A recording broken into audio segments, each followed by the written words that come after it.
எனக்கோ தேவனை அண்டிக் கொண்டிருப்பதே நலம். இங்கிலீஷ்ல ரொம்ப அழகா இருக்கும். எனக்கோ தேவனை அண்டிக் கொண்டிருப்பதே நலம். It is good for me to be near God. நான் சொல்றேன், எல்லாரும் it is good for me to be near God.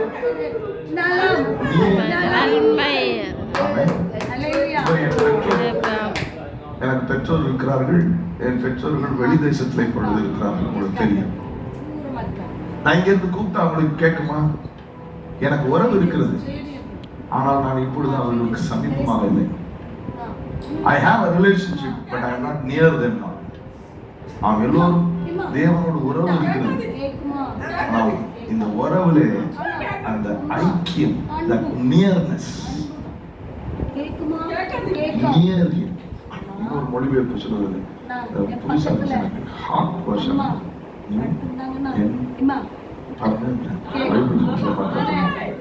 ஒரு ஹார்ட் வெர்ஷன் அதுல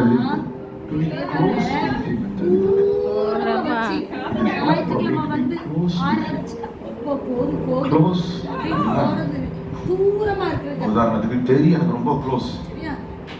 அவன் வாழ்வின் எல்லா பகுதிகளையும் நான் அவனுக்கு அட்வைஸ் பண்ணுவேன், இப்படி செய்யாத, ஏதாவது எனக்கு தெரியல இப்படி செய்யாத, இப்படி செய்ய சொல்லுவேன். சில நேரங்களில் அவன் என்கிட்ட வந்து சொல்லுவான், இப்படி இல்லை நீ அப்படி செய்ய, இப்படி செய்ய நான் அட்வைஸ் பண்ணுவேன். சில சூழ்நிலைகள் தெரிந்தாலும் since they are not very close, we don't take the rights to advise. நம்ம தைரியமா போய் அவங்களுக்கு அட்வைஸ் பண்ண மாட்டோம். ஏன்னா they are not very close. அந்த வருஷம் அவர் ஆலோசனை கொடுப்பார், அவர் வழி நடத்துவார். எனக்கும் அவரோட இந்த க்ளோஸ்னஸ் ரொம்ப அவசியம். ஆமென் சொல்றேன். இந்த நெருக்கம், இந்த சமீபம் ரொம்ப ரொம்ப அவசியம் என்று சொல்றேன். பக்கத்துல யாராவது சொல்லுங்க, உங்களுக்கு அவரோட நெருக்கம், அவரோட ஐக்கியம் ரொம்ப ரொம்ப அவசியம். இந்த காலை வேளையில அந்த க்ளோஸ்னஸ், இந்த நியர்னஸ் தான் நான் உங்களோட சில நிமிடங்கள் பேச போறேன். The closeness, the nearness.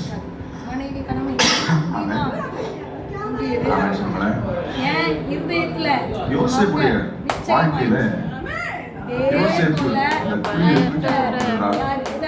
அவன் சகோதரர்களால்